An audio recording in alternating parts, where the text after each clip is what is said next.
Good morning, class. Good morning, sir. Good morning, sir. Good morning. Morning, sir. Morning. Morning. Morning, sir. Morning.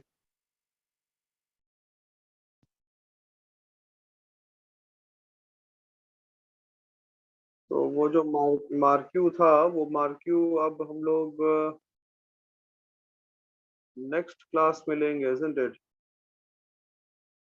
We'll be into marquee for the next class.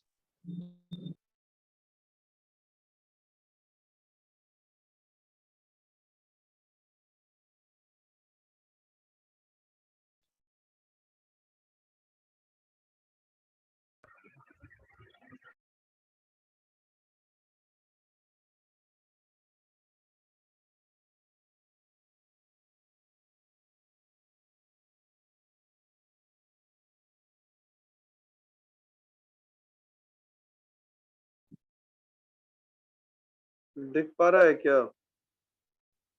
Yes, sir. हम लोग को start करना था netting से। हाँ, Yes, sir.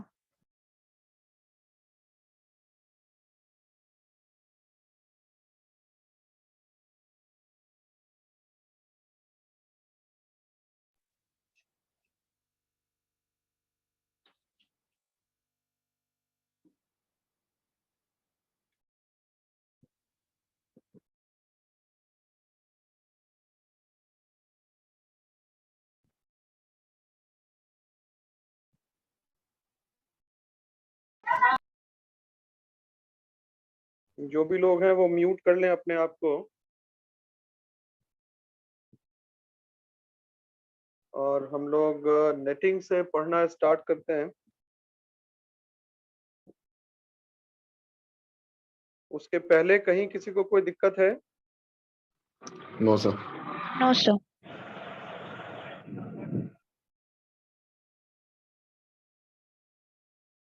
Friday को हम लोग उसके ऊपर वो लेंगे मार्क्यू, ठीक है?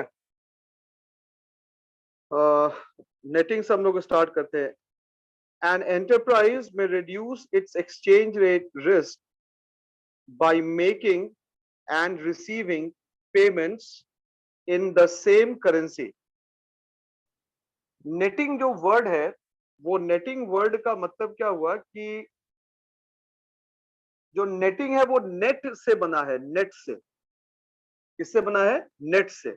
और नेट में होता क्या है कि हम लोग कोई भी एंटरप्राइज है, कोई भी बिजनेस है, कोई भी एक्सपोर्टर है या इंपोर्टर है, उसकी कोशिश ये रहती है कि हम लोग एक करेंसी को सिलेक्ट करें, एक ही करेंसी में पेमेंट रिसीव करेगा, एक ही करेंसी में पेमेंट देगा।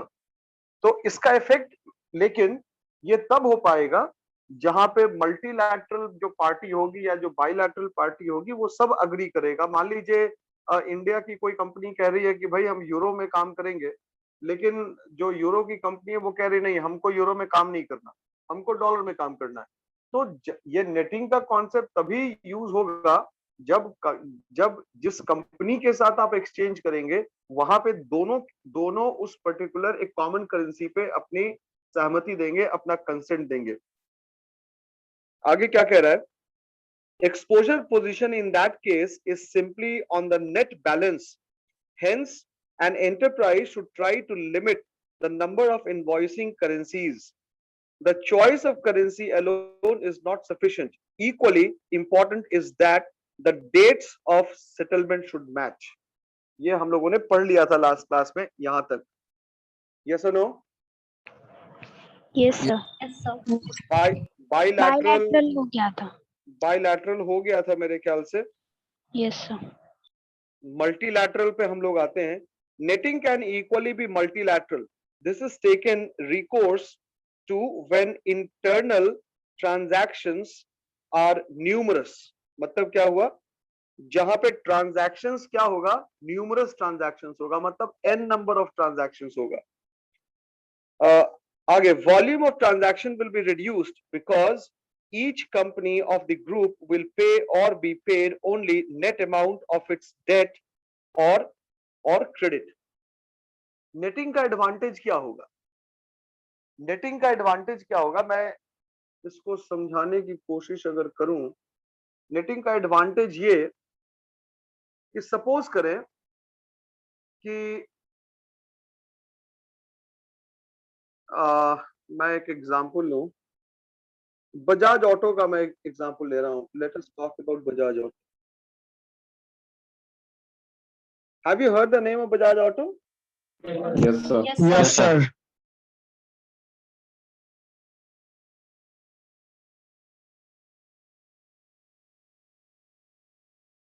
तो ये जो बजाज ऑटो है, ये बजाज ऑटो इंडिया में काम कर रही है और इसने श्रीलंका में किसी कंपनी के साथ एक्सपोर्ट करने का सोचा। ये एक्सपोर्ट कर रही है, right? They are engaged in the process of export। किस पे है? एक्सपोर्ट के प्रोसेस में। अब आप समझिए ये कि जब ये एक्सपोर्ट के प्रोसेस में है तो नेटिंग कब कब अप्लाई करेगा? नेटिंग तब अप्लाई करेगा जब रिसिट और पेमेंट दोनों की करेंसी सेम होगी, यानी कि श्रीलंकन कंपनी भी सेम करेंसी में पेमेंट रिसीव और पे करेगी जिस करेंसी में बजाज ऑटो करना चाहती है। दोनों एक ही करेंसी में पेमेंट रिसीव करेगी और पेमेंट देगी। तो नेटिंग में बेसिकली होता क्या है कि सपोज कीजिए कि बजाज ऑटो को इसको देना है 100 करोड़, ठीक है, और श्रीलंका वाली कंपनी को इसको देना है 85 करोड़। कितना देना है? 85 करोड़। फर्क आ रहा है समझे? बजाज ऑटो को श्रीलंका वाली कंपनी को कितना देना है? 100 करोड़। और श्रीलंका वाली कंपनी को बजाज ऑटो को कितना देना है? 85 करोड़, राइट? तो एक्चुअली में नेट डिफरेंस कितना हुआ? Net difference is how much? 15 crore का डिफरेंस हुआ। तो अगर ये 15 करोड़ का अमाउंट बजाज ऑटो केवल श्रीलंका वाली कंपनी को दे देगा तो काम काम खत्म हो गया। डिफरेंस अमाउंट क्या है? इतना ही ना हुआ। Yes, sir. तो 15 करोड़। तो नेटिंग बेसिकली यही है। This is what netting is.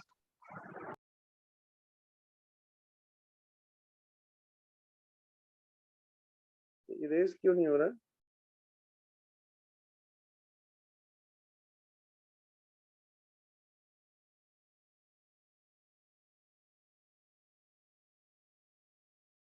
Is there something wrong with? ये अपडेशन के बाद ये इशू आ गया। पहले क्या था कि पहले आप पूरा इरेज कर सकते थे। Once you press that button it gets erased. खैर, हम लोग अब बात कर रहे थे नेटिंग के ऊपर। तो मल्टीलैटरल में होता क्या है कि ये लाइन अगर हम लोग दोबारा से पढ़े, netting can equally be multilateral. This is taken recourse to when internal transactions are numerous.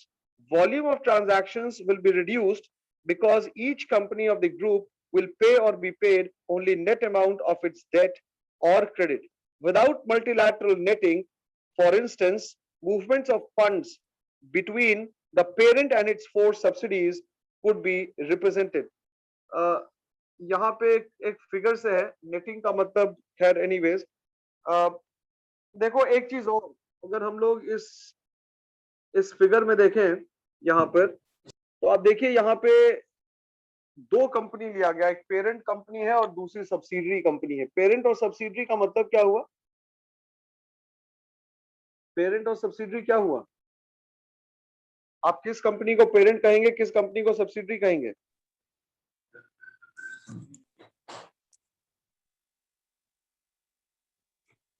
Sir parent company हो गया जिसका उसका मेन मैनेजमेंट पावर कंट्रोलिंग उसके पास है, जो मेन कंपनी है, और उसके अंडर में अगर कोई कंपनी और रन कर रही है, वो सब्सिडरी हो गई, उसकी साइड बिजनेस, ऑल्टरनेटिव बिजनेस के अंदर नहीं। सर जैसे कोका कोला ने थम्स अप को खरीद लिया है तो थम्स अप जो उसका हो गया सब्सिडरी कंपनी हो गया, Coca Cola parent company.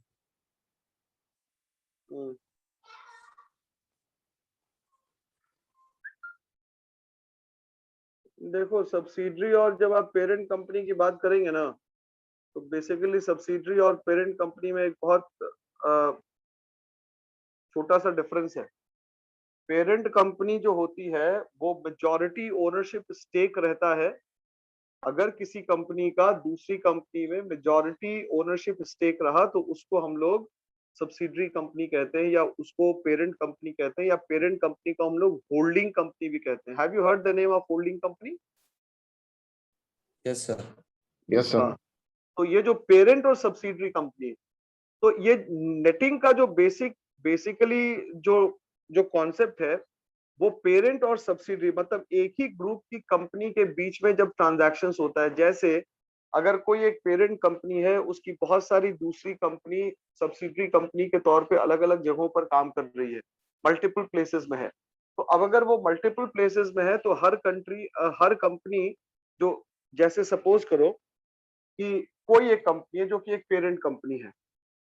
Parent company मैं थोड़ा इसको अगर शेयर करूं, मैं इसको ऐसे समझाऊं। सपोज करो कि अगर कोई पेरेंट कंपनी है और this is a parent company और वो स्विस कंपनी है, स्विट्जरलैंड की कंपनी है। ये स्विट्जरलैंड में वो एज अ पेरेंट कंपनी काम कर रही है और इस कंपनी का 3 जगह सब्सिडरी है, ए, बी और सी। ये अलग अलग कंट्री में डिफरेंट नेशंस में ये काम कर रही है, राइट? तो ये जो ये क्या हो गया, ये पेरेंट कंपनी हुई और ये तीनों क्या हो गई इसकी सब्सिडरी कंपनी हुई, Subsidiary जो company. जो कि डिफरेंट नेशंस में काम कर रही है, जो कि डिफरेंट नेशन में काम कर रही है। अब क्या हुआ, चूंकि ये तीनों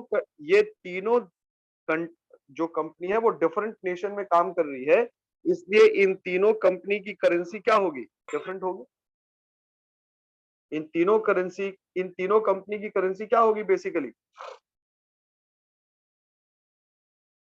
हेलो, डिफरेंट होगी ना? क्यों क्यों डिफरेंट होगी? कंपनी ए, बी, सी, इसकी करेंसी डिफरेंट क्यों होगी? सर अलग अलग कंट्री का करेंसी अलग अलग है। क्योंकि ये तीनों जो कंपनी है वो अलग अलग देशों में काम कर रही है, डिफरेंट नेशन। मैंने यहाँ पे लिखा है डिफरेंट नेशन, ये डिफरेंट नेशन में। तो different nation means what?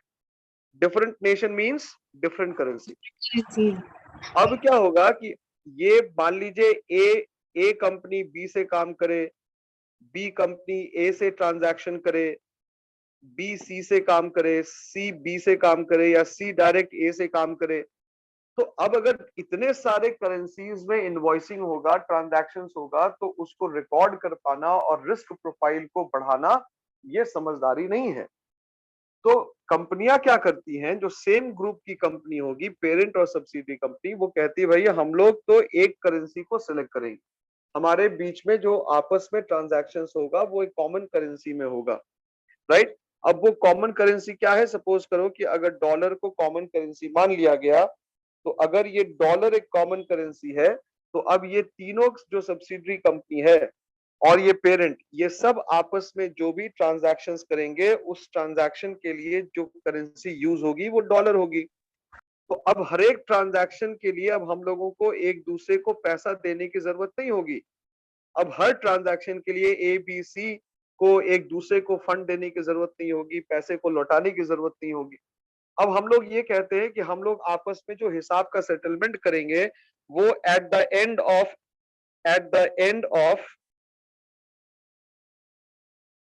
Every month करेंगे। क्या करेंगे? At the end of every month. तो जब ये settlement at the end of every month होगा, तो आप इसमें क्या देखेंगे कि अब एवरी मंथ यानी कि पूरे मंथ के बीच में जो भी आपस में ट्रांजैक्शंस हुआ, किसको किससे लेना देना है, सब अपना लेजर मेंटेन करेगा एक करेंसी में, और फिर नेट अमाउंट को निकाल लेगा, और नेट अमाउंट जो निकल के आएगा वो एक दूसरे को पे कर देगा। इससे क्या होगा कि करेंसी का जो फ्लो होगा, जो मल्टीपल ट्रांजैक्शंस होते थे वो मल्टीपल ट्रांजैक्शंस भी नहीं होंगे, और जो करेंसी रिस्क फ्लक्चुएशंस है वो भी नहीं होगा। मल्टीपल करेंसी का जो रिस्क है उसको भी अवॉइड किया जा सकता है। Am I clear? Yes, sir. Hello, Yes, sir. तो नेटिंग का दो मेजर एडवांटेज मैंने आपसे डिस्कस किया। पहला एडवांटेज क्या था? पहला एडवांटेज की मल्टीपल ट्रांजैक्शंस जो होंगे उसको आपको रिकॉर्ड करने की जरूरत बार बार नहीं पड़ेगी, उसको आप रिकॉर्ड बार बार करें इसकी जरूरत नहीं होगी अगर आप एक करेंसी को चूज करते हैं। दूसरा कि अगर आप जो है वो नेट अमाउंट ड्यू देंगे या अगर रिसीव करेंगे या पे करेंगे, जो नेट अमाउंट पेएबल है, तो उससे क्या होगा, उससे हम लोग तो ये मल्टीपल करेंसी और अकाउंट्स को हम लोग ओवरबर्डन करने से भी बच जाएंगे। जरूरत से ज्यादा डेटा जो कि इंपॉर्टेंट नहीं होगा उसको रिकॉर्ड करने की भी जरूरत नहीं पड़ेगी। तीसरा इंपॉर्टेंट चीज जो बहुत इंपॉर्टेंट है वो ये कि हम लोग इसके सहारे जो मल्टीपल करेंसी को अवॉइड करके जो नेटिंग की सहायता जो हम लोग लेते हैं, इसके सहारे हम लोग क्या करते हैं, हम लोग मतलब जो फॉरेन करेंसी एक्सचेंज रेट है, जो मल्टीपल करेंसी एक्सचेंज रेट पे जो रिस्क एसोसिएटेड होगा उसके फ्लक्चुएशंस को, उसको अवॉइड करेंगे। खैर, अब हम लोग आगे बढ़ते हैं next.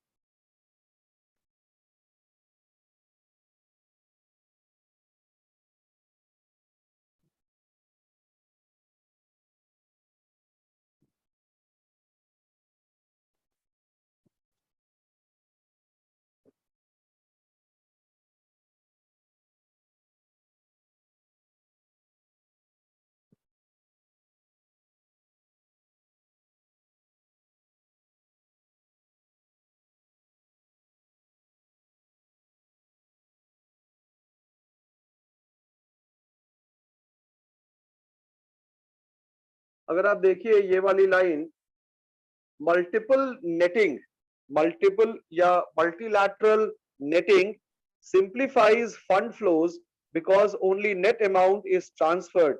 The simplified flow looks like this. इससे मतलब नहीं है the diagram.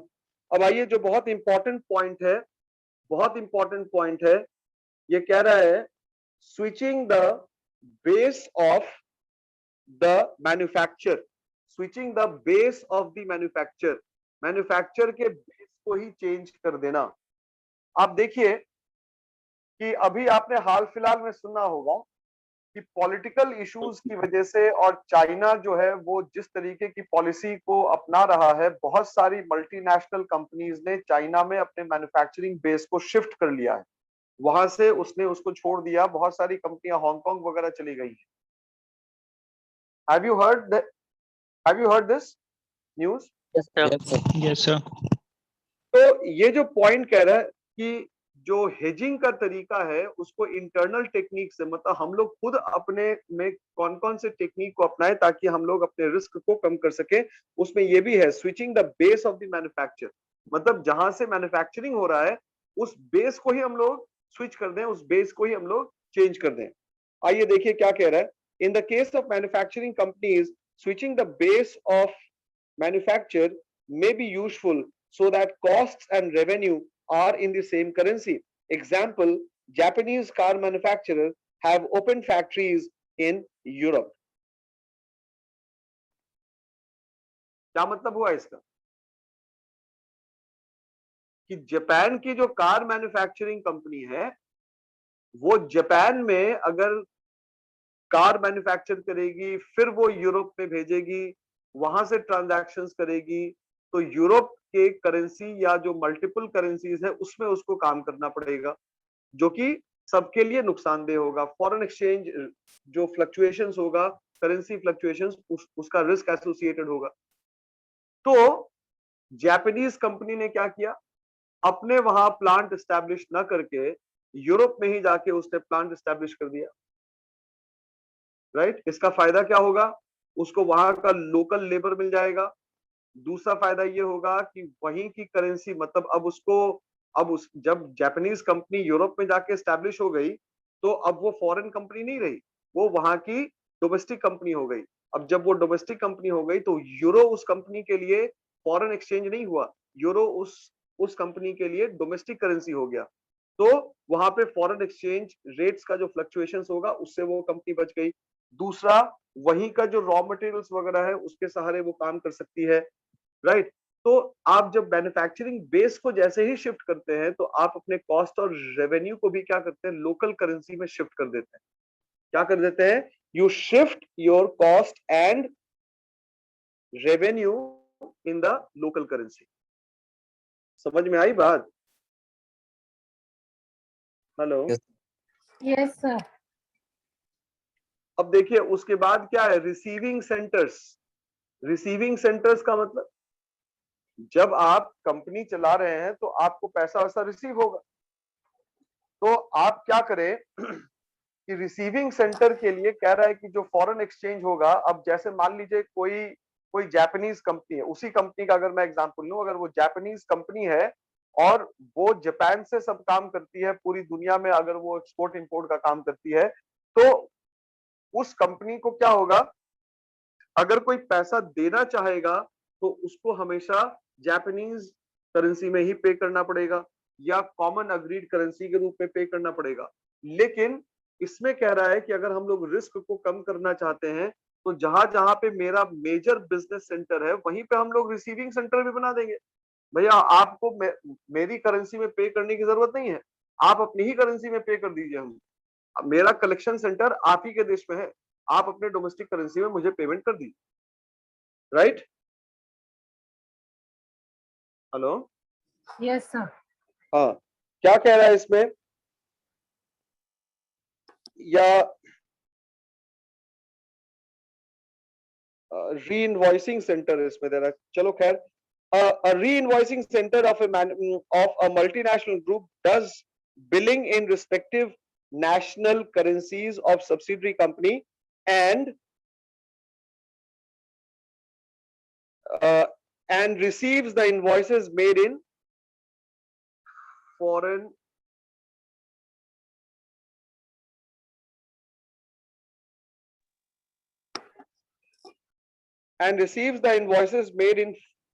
currency from each one of them.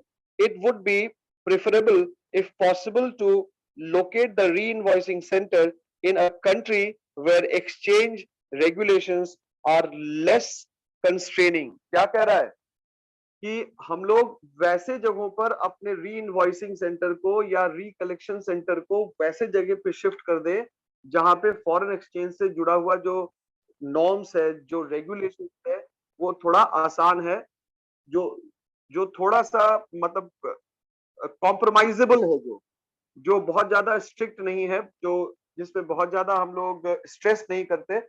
हमेशा हर कोई कोशिश यही करता कि हम लोग अपने री इनवॉइसिंग वहीं से करें। जैसे आप देखिए इंडिया में ही अगर हम लोग बात करें, इंडिया में अगर आप गोवा वगैरह की बात करेंगे या दमन एंड दीव की बात करेंगे, अंडमान एंड निकोबार आइलैंड्स वगैरह की बात करेंगे, तो वहां पे आप देखिए इनवॉइसिंग या कुछ भी चीजें हैं तो वहां पे टैक्स वगैरह उस तरीके से एप्लीकेबल नहीं होता था। तो अब आप उसी तरीके का कॉन्सेप्ट यहाँ पे भी है कि हम लोग अगर अलग अलग करेंसीज में डील करते हैं, अलग अलग जगहों के लिए, मतलब एक जगह से बैठ के काम करते हैं तो वहां पे प्रॉब्लम होगा। तो हम लोग क्या करेंगे कि ऐसे देश में इनवॉइसिंग सेंटर बनाएंगे या ऐसे देश में हम लोग अपने कलेक्शन सेंटर को बनाएंगे जहां पे थोड़ा सा रिलैक्सेशन है, और इससे ये भी फायदा होगा कि हम लोग मल्टीपल करेंसीज में पेमेंट को रिसीव ना करके कॉमन करेंसी में पेमेंट को रिसीव करेंगे या पेमेंट को देंगे, क्योंकि वहां की जब जब वो कंपनी होगी तो वो लोकल करेंसी हो जाएगी, वो डोमेस्टिक करेंसी होगी। आगे क्या कह रहा है, the centre itself is a subsidiary of the parent company. The principle is simple, the invoices in foreign currencies are made in the name of the invoicing center by the subsidiaries, and the center in turn will send out equivalent sums in national currency. यही बात लिख दिया, जहां की subsidiary company है उसी के domestic currency में वहां पे आप री इनवॉइसिंग सेंटर बना दीजिए, आप उसको बिल भेज दीजिए। राइट? आप उसको जैसे देखिए मतलब जापान की कोई कंपनी है और उसकी एक सब्सिडरी अमेरिका में काम कर रही है, तो अब क्या हुआ कि जापान अगर अपने देश से इनवॉइस करेगा अपनी सब्सिडरी जो कि अमेरिका में है तो क्या होगा, प्रॉब्लम होगा। लेकिन जापान अगर अपने पेरेंट कंपनी का री इनवॉइसिंग सेंटर जो है वो अगर यूरोप में स्टैब्लिश कर दे या अमेरिका में स्टैब्लिश कर दे, तो अब क्या होगा, कि वो जो यूरोप में उसका री इनवॉइसिंग सेंटर एस्टैब्लिश हुआ या उसका कलेक्शन सेंटर जो एस्टैब्लिश हुआ, अब वो कंपनी क्या हो गई, वो पेरेंट कंपनी भले ही जापान की है, लेकिन चूंकि वो वहां पे एस्टैब्लिश हो गई, इसलिए वो अमेरिका में अपने स्थापित सब्सिडरी कंपनी को जो इनवॉइस भेजेगी, वो उसी देश के इनवॉइस पे भेजेगी, उसी देश के करेंसी में भेजेगी, और पेमेंट भी उसको मिल जाएगा उसी देश की करेंसी में, यानी कि लोकल करेंसी में वो इनवॉइसिंग भी करेगी, लोकल करेंसी में उसको पेमेंट रिसीव भी होगा। तो इफेक्ट क्या हुआ, इफेक्ट ये हुआ कि फॉरेन एक्सचेंज फ्लक्चुएशंस का जो रिस्क है वो उससे कंपनियां बच गई। Likewise, payments in foreign currency to suppliers are made by the center and is received equivalent sum in the national currency from the subsidiary concerns. Clear है ये point? Yes, sir. Yes. आगे क्या कह रहा है? Yes, The sir. management of exchange risk is thus centralized at a single place. ये बहुत important point है। क्या कह रहा है कि इस तरीके से the management of exchange risk is centralized at a central place, यानी कि पूरा एक्सचेंज रेट का जो रिस्क है वो एक ही जगह आके सेंट्रलाइज हो गया। क्यों? क्योंकि हमने इनवॉइसिंग सेंटर ऐसी जगह बना दिया जहां पे मेरा मेजर धंधा हो रहा है। आगे, this helps in reducing the volume of foreign currency transfers and hedging costs. However, one often encounters the problem where dates of maturity do not match. Netting में हम लोगों ने पढ़ा था, तभी ये एप्लीकेबल होगा जब मेच्योरिटी यानी कि रिसिट और पेमेंट या मल्टीपल ट्रांजैक्शंस एक ही दिन होंगे। जहां पे मेच्योरिटी डिफरेंट होगी वहां पे नेटिंग का प्रॉब्लम होगा, नेटिंग इतने सफल तरीके से हम लोग यूज कर पाएंगे ऐसा नहीं होगा। ठीक है, right. However, one often encounters the problem where dates of maturity do not match. Besides, the exchange regulation in some countries may not permit री इनवॉइसिंग। मतलब क्या हो गया, बहुत सारे देशों में जो एक्सचेंज रेगुलेशंस है वो आपको री इनवॉइसिंग करने के लिए अलाउ नहीं करेगा। तो एक बार तुम लोग दोबारा से इसको पढ़ लो और एक बार देखो पढ़ के। उसके बाद है स्वैप्स इन foreign currencies, cross credit swaps. उसके बाद हम लोग आगे बढ़ेंगे।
हेलो,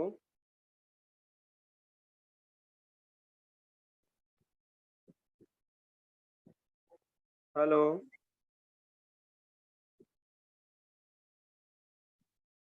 मेरी आवाज नहीं आ रही है? अभी आ रही है सर। Yes, sir. जल्दी करो, जल्दी पढ़ लो, उसके बाद फिर बढ़ते हैं आगे। स्वैप्स,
हो गया sir.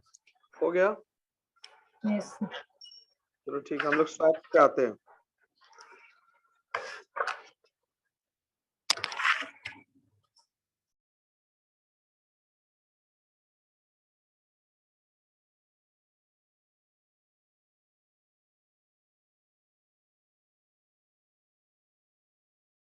Swaps in foreign currency. Swap is an agreement reached between two parties which exchange a determined sum of foreign currencies with a condition to surrender that sum on a pre-decided date. It always involves two simultaneous operations, one spot and the other on a future date. One spot and the other on a future date. ठीक है, ये swap हुआ। देखो, confuse नहीं करना तुम लोग कि स्वैप में पहले हम लोगों ने क्या पढ़ा था। स्वैप का डिफरेंट लेग्स होता है। तो स्वैप में दो तरीके से आप देख सकते हैं।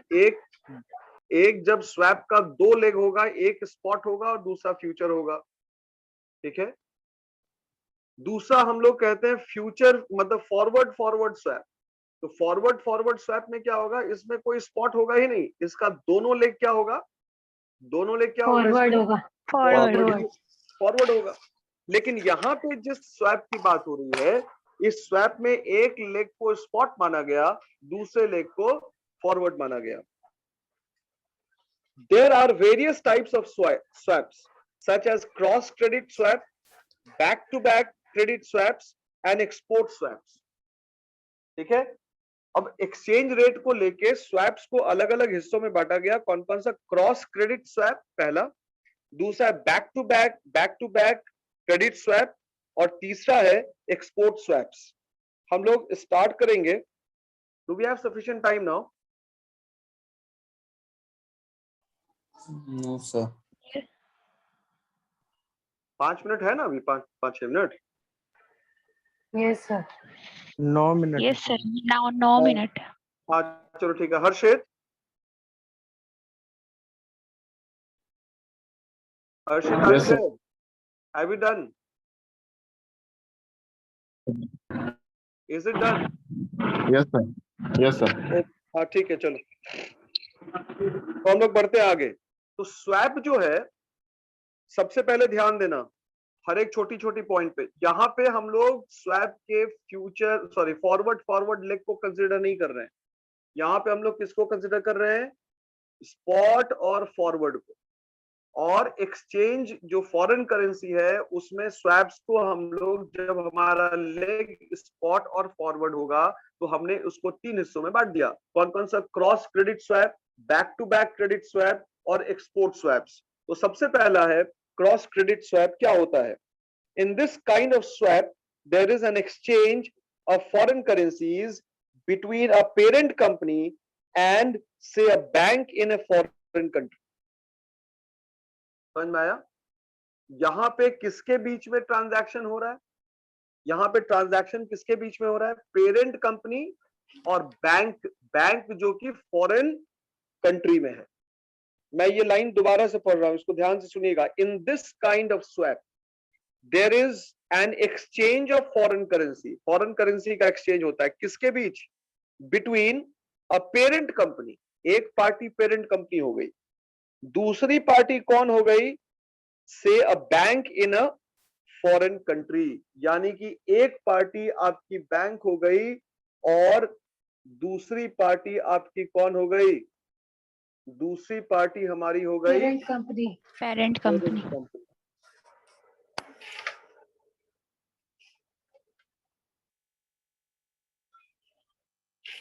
ठीक है, आगे बढ़ते हैं हम लोग। The American parent company, एक minute,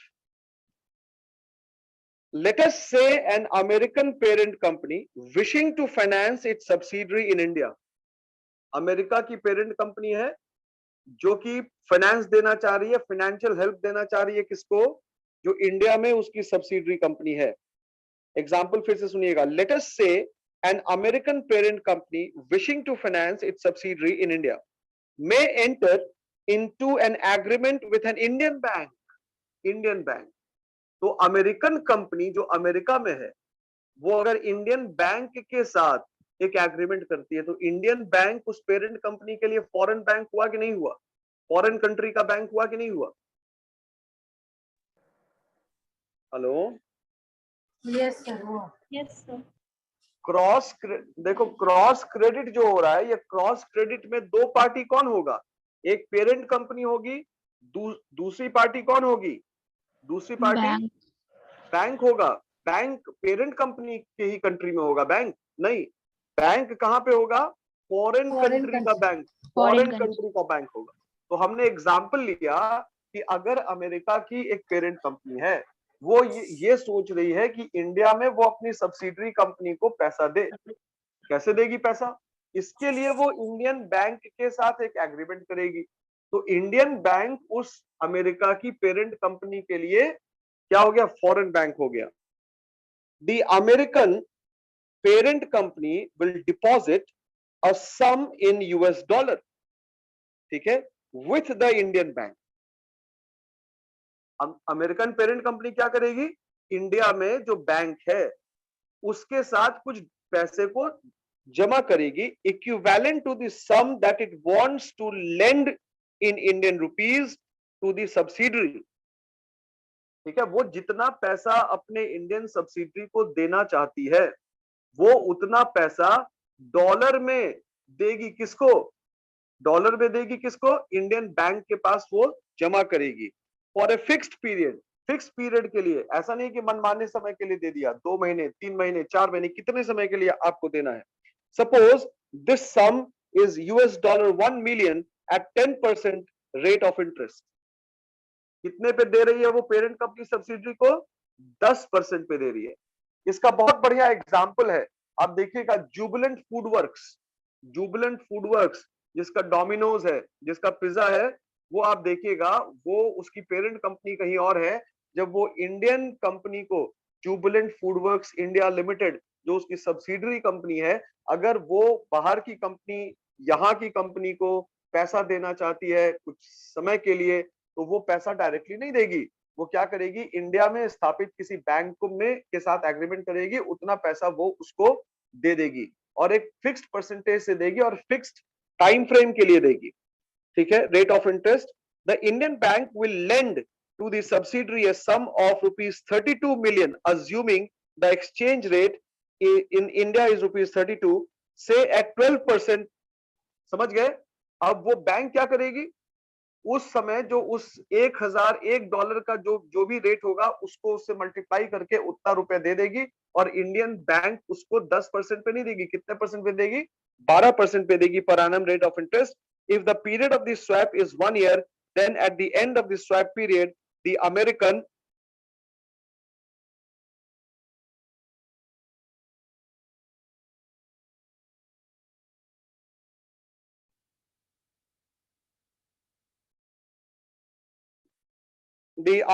parent company will receive from the Indian bank a sum of $1.1 million, ठीक है, while the bank will receive from the subsidiary a sum of Indian rupees 35.84 million, ठीक है.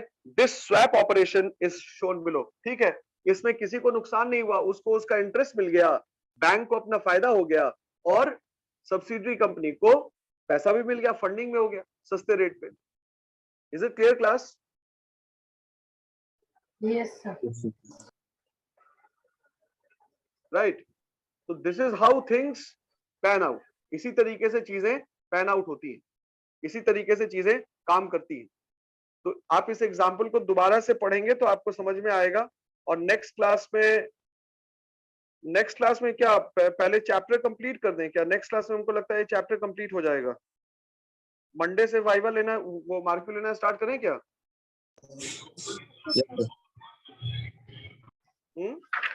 Yes, sir. Yes, sir. Yes, sir. चलो ठीक है, ठीक है class. Thank you. Thank you, sir. Thank you. Thank you, sir.